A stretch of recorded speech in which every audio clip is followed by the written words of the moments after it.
Donc bonjour. Donc là, pendant un petit quart d'heure, nous sommes avec Erwan des Colis Verts. Alors quand je l'ai eu au téléphone, puisque les Colis Verts, c'est une entreprise qui propose des services de livraison urbaine éco-responsable en vélo cargo, remorque et utilitaire électrique.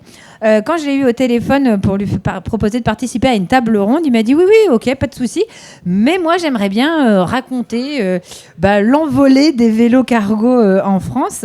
Et donc, je me suis dit que vu que la journée est longue et c'est dur d'animer, j'étais ravie de lui laisser la parole pour qu'il puisse un petit peu nous raconter déjà ce que c'est que le vélo cargo et puis qu'est-ce qui s'est passé en France depuis quelques années sur ce sujet-là. Donc voilà, maintenant je vais poser le micro et puis je vais rien faire et c'est toi qui vas faire tout le boulot. Ok ? Merci Pauline. Bonjour à tous, je suis Erwan de l'entreprise Les Colis Verts.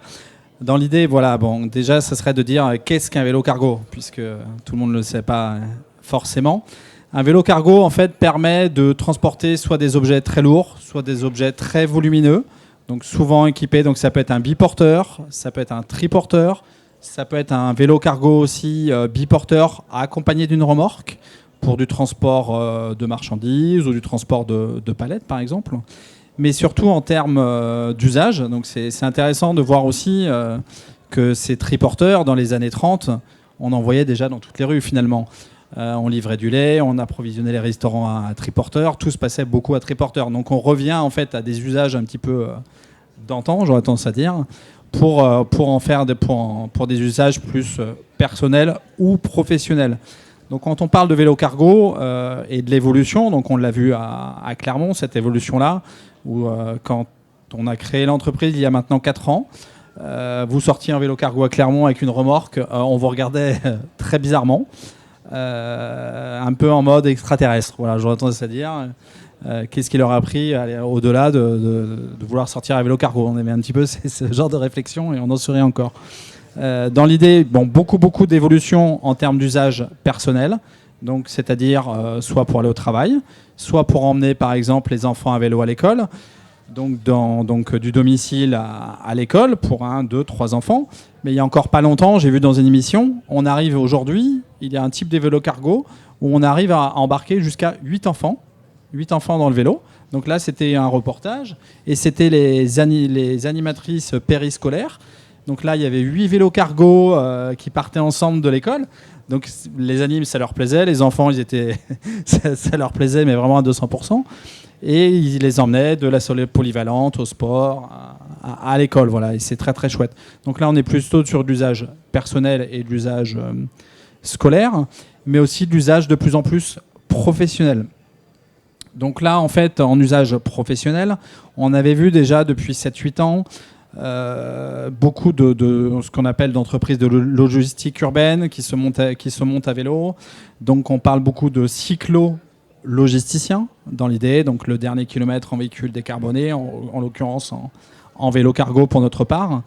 Mais d'autre part aussi de plus en plus d'usage en termes de vélo cargo, d'artisans, de personnes qui se mettent à travailler avec son vélo, puisqu'on parle aussi, donc ça peut être un paysagiste à vélo, ça peut être un plombier à vélo, un électricien, un menuisier.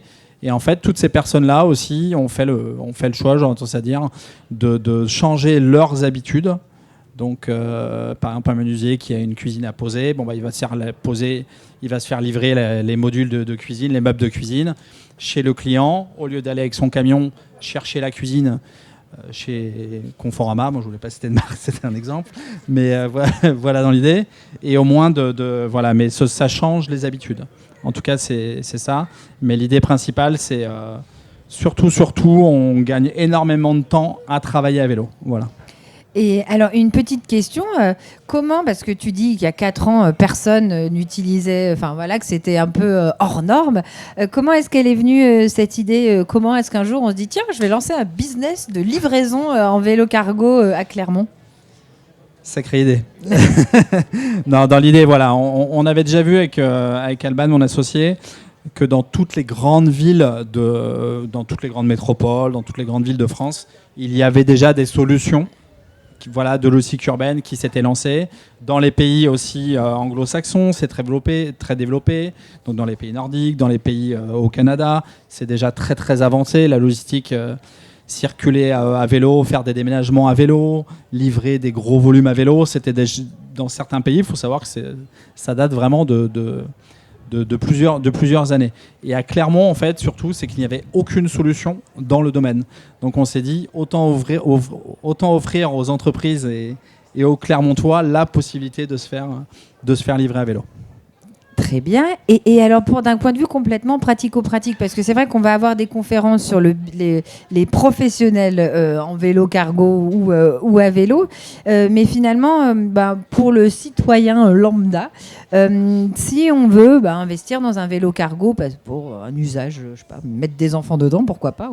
Mais on est sur quoi comme budget? Est-ce que c'est du sur-mesure? Est-ce qu'en fait, il y a des entreprises qui le proposent? Est-ce qu'on en trouve facilement?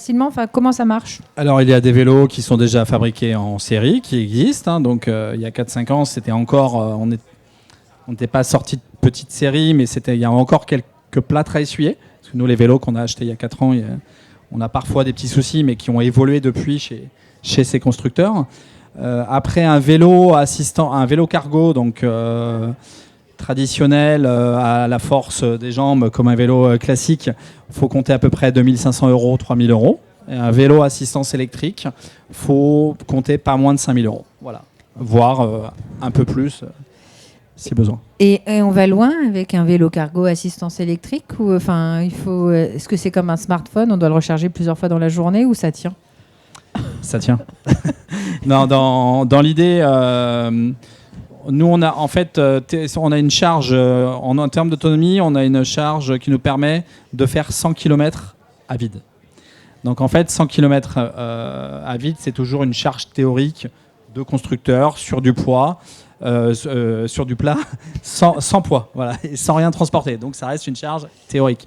Si vous transportez 4 palettes de 150 kg, plus un peu de colis de 9h à midi, forcément, là, il faudra le brancher peut-être pendant 1 heure, 2 heures, ou avoir une batterie de secours. Après, c'est une question en fait, d'organisation dans l'usage en lui-même. Vous parliez de l'envolée du vélo cargo. C'est vrai que si on va dans les villes et dans les métropoles, on en voit plein. Le vélo cargo à la campagne, ça existe? Est-ce que ça se développe? D'accord. Est-ce que ça se développe? Est-ce qu'on en trouve? Ou on est vraiment sur de la logistique ou de la ville? Alors, on le trouve essentiellement en usage urbain aujourd'hui, puisqu'il y a de la demande sur de l'usage urbain, puisque de plus en plus de villes sont en train de passer à 30 km/h. Clairement, il va passer début décembre. Donc l'usage rural, j'aurais tendance à dire, pourquoi pas? Pourquoi pas, puisque même si vous habitez à la campagne, pour aller chercher votre pain ou emmener les enfants à l'école, en termes d'usage personnel, ça peut fonctionner tout autant. Et très bien. Et la dernière petite question, parce que on a commandé il y a quelque temps un smartphone sur un site. Et on a été ravis parce que en fait, c'est Coliver qui nous l'ont livré. Comment est-ce que ça fonctionne? Comment ça fonctionne? Est-ce qu'on peut choisir d'être livré par vous ou en fait, il faut juste croiser les doigts? Comment est-ce que fonctionne finalement le business de la livraison à vélo? Alors aujourd'hui, les grands donneurs d'ordre dans le transport, qui sont nos clients, ont choisi en fait de nous confier leur flux de marchandises sur le dernier kilomètre en véhicule décarboné. À côté de ça, vous, destinataire final, vous êtes soit un particulier, soit un professionnel.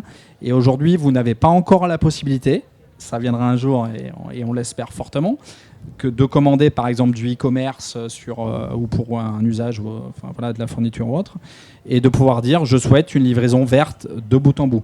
Après, on est sur une chaîne logistique très très large, très très longue, coûteuse aussi. Parce qu'il faut savoir que le dernier kilomètre, c'est à peu près 20% du coût de la chaîne logistique globale. Voilà. Donc beaucoup d'intermédiaires dans la logistique. Donc aujourd'hui, en tant que destinataire final, vous n'avez pas encore la possibilité de dire je souhaite que que le gros porteur qui arrive de Lyon, il soit à l'hydrogène, à l'électrique, voilà, et qu'il arrive à Clermont. Voilà, donc c'est pas encore possible d'avoir une livraison verte de bout en bout. Voilà. Eh bien, écoutez, écoute, parce qu'on ne va pas se revoyer sur la fin.